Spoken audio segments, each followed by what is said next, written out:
अकील साहब, आज 6 दिसंबर है और आज 6 दिसंबर को अलग अलग तरह से लोग मना रहे हैं। उसमें कुछ लोग काला दिवस के रूप में इसको मनाते हैं, कुछ लोग शौर्य दिवस के रूप में। लेकिन पूरे मुल्क में आज का दिन जो है बड़ा संवेदनशील माना जाता है। तो इस दिन को लोगों को जो अभाव है उस किस तरह से मनाना चाहिए, आप इस पर आपका देखिए, जो 6 दिसंबर का दिन है वैसे तो अगर हम देखें तो मुस्लिम समाज के लिए बहुत ही दुखदायी दिवस है। और न केवल मुस्लिम समाज के लिए बल्कि पूरे हिंदुस्तान के जो कानून मानने वाले लोग हैं उनके लिए ये दिन एक अपने आप में ऐतिहासिक भी है और दुखदायी भी है कि देश का सुप्रीम कोर्ट जिसने जजमेंट दिया वो जजमेंट दिया था आस्था के आधार पर, जबकि ये देश जो है बाबा साहब भीमराव अम्बेडकर जी का देश है जिसमें उन्होंने कानून के लिए बड़ी जद्दोजहद की और आज उनकी पुण्यतिथि भी है। तो ऐसे दिन पर जब उनकी पुण्यतिथि हो और उस दिन कानून को ही बिल्कुल तार किया जा रहा हो, ये बड़े ही शर्म की बात थी। और हमारे देश की जो सुप्रीम कोर्ट है उसने आपने अगर जजमेंट सुना होगा या जजमेंट को पूरा पढ़े तो उसने जो जजमेंट दिया, जो उसका फैसला दिया, वो फैसला था कि इस देश के आस्था के आधार पर हम ये फैसला देते हैं कि ये जो जगह है बाबरी मस्जिद, यहाँ पे राम मंदिर बनाया जाए। लेकिन अगर हम तथ्यों की बात करें, कानून की बात करें, तो आप देखिए उस फैसले के अंदर स्पष्ट तौर पर उन्होंने लिखा है कि यहाँ पर बाबरी मस्जिद के नीचे कोई भी मंदिर के अवशेष का सबूत जो है वो द्वितीय पक्ष, दूसरा पक्ष नहीं पेश कर पाया। इसका मतलब साफ बात है कि वहाँ बाबरी मस्जिद है। उसने ये भी माना फैसले के अंदर कि बाबरी मस्जिद को ढाया जाना, तोड़ा जाना गैर कानूनी था। और आप देखिए जिन्होंने तोड़ा उन पर बाकायदा कोर्ट ने जुर्माना भी लगाया। कोर्ट ने ये भी माना कि 1949 तक बाबरी मस्जिद के अंदर बाकायदा नमाज पढ़ी जाती थी और एक ही पक्ष के पास कब्जा था। जब ये सारे तथ्य सामने आ रहे हैं कि देश के अंदर जो बाबरी मस्जिद है उसके अंदर कोई भी कानूनी रूप से जो मामला है वो दूसरे पक्ष का नहीं बनता है, उसके बावजूद अगर ये जगह हिंदू समाज को दी जाती है तो हम ये देख रहे हैं कि ये देश के कानून के साथ खिलवाड़ है। सवाल ये नहीं है, सवाल कि वहाँ मस्जिद शहीद हुई, शहीद होने के बाद में राम मंदिर भी बन गया। लेकिन सवाल ये है कि एक वो तबका है जो आज ब्लैक डे मना रहा है, काला दिवस मना रहा है, और एक वो तबका है जो शौर्य दिवस मना रहा है।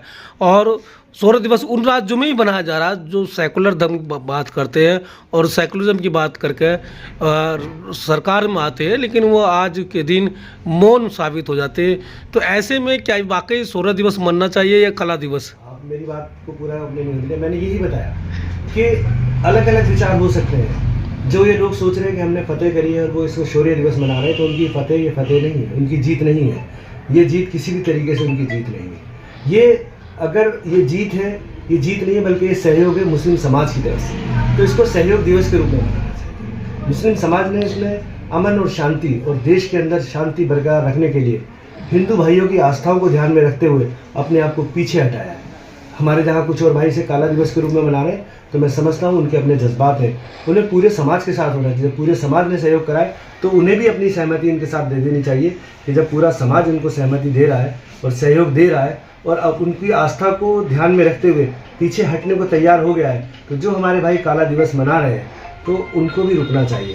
और ख़ास तौर से जो अभी आपने कहा कि वो जो सेकुलरिज्म का चेहरा ओढ़े हुए, नकाब ओढ़े हुए लोग इस देश के अंदर ख़ास तौर से इस दिन चुप लगा जाते हैं, मैं आपके चैनल के माध्यम से उन लोगों को कहना चाहूँगा कि वो अपना चोला उतार दें और जो सही बात कहने की है वो कहें। क्योंकि आज इस देश का मुसलमान उन तमाम सेकुलर हिंदुओं की तरफ देख रहा है जो हमें उनकी ज़रूरत है, जो वो सच बात को सच कहें, हक बात को हक कहें। अब हम बात करें कि राजस्थान, मध्य प्रदेश, उत्तर प्रदेश, तो यहाँ बीजेपी की सरकार है। शौर्य दिवस मनाना कितना है उनकी सरकार है, उनकी विचारधारा है, उनकी मुद्दा है। लेकिन हम बात करें पश्चिम बंगाल और आंध्र प्रदेश की और कई और राज्यों की जहाँ सेकुलर धर्म, खासकर हम दिल्ली की बात करें, यहाँ अरविंद केजरीवाल की सरकार है और सेकुलर पार्टी है। यहाँ तमाम सभी समुदाय के जो सेकुलर के लोग हैं वो वोट करते हैं।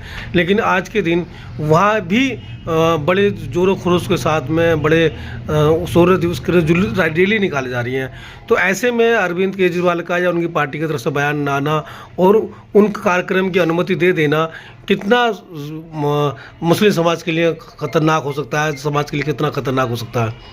शमशाद जी, मैं आपको बताऊं, जैसे ये कार्यक्रम की अनुमति देना या इस तरह के कामों का जो पूरा बंदोबस्त करना, इंतज़ामिया का जो काम है वो दिल्ली पुलिस का काम है। इसमें मैं समझता हूँ किसी पार्टी का कोई हस्तक्षेप नहीं है। लेकिन जहाँ दूसरी ओर आपने कहा बयान देना, वो उनको बयान देना चाहिए था, आधिकारिक बयान उनको देने चाहिए थे। और मैं कहूँगा कि जिस तरीके से देश के हालात इस वक्त चल रहे हैं, ऐसे हालात में इन शौर्य दिवसों को मनाना ठीक नहीं है, गलत है पूरी तरीके से, और वैसे भी गलत है। तो इन दोनों चीज़ों पर इन सरकारों को संज्ञान लेना चाहिए कि इन कार्यक्रमों पर रोक लगाने की रोक लगाने का प्रयास करें। नहीं, जिस तरह के ये जो शौर्य दिवस कार्यक्रम लगातार मनाए जाएंगे तो कहीं ना कहीं जो हिंदुवादी संगठन है, जो उसके बाद में बाबरी मस्जिद के बाद में एक मस्जिद देने के बाद में ज्ञान बाबी मस्जिद का मामला आया, उसके बाद में आपका संभल की मस्जिद का मामला आया, बदायूं की मस्जिद का मामला आ गया, इसके बाद अजमेर की दरगाह का मामला आ गया, तो इस तरह के मामला को बढ़ावा देना नहीं समझा जाना चाहिए? हाँ बिल्कुल ठीक कह रहे हैं आप। जो ये शौर्य दिवस मनाया जा रहा है इस तरीके से, ये इन तमाम तरह के मामलात को बढ़ावा ना केवल दे रहा है, देगा बल्कि दे रहा है।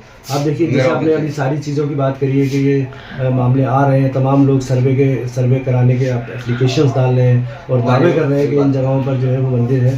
तो ये बड़ी दुखदाई वाली बात है कि सरकार को इन चीज़ों पर रोक लगानी चाहिए। और जो हमारी जो सेक्युलरिज्म के जो हमारे साथी हैं और जो हमारे सेक्युलरिज्म के भाई हैं, उनको आगे आना चाहिए कि जब देश का कानून हो गया देश के आज़ाद बनने में, तो आज़ादी के समय से ही, और फिर 1998 वर्षिप एक्ट आ गया, उसके बावजूद जब इस तरह की जो चीज़ें आ रही हैं वो दुखदाई है। और ख़ास तौर से ऐसे मौके पर जहाँ पे एक समाज को बहुत दुख पहुँचा हो, उसी समय ठीक उसी दिन शौर्य का मनाना, ये अपने आप में दुखदाई बात है। बहुत बहुत शुक्रिया।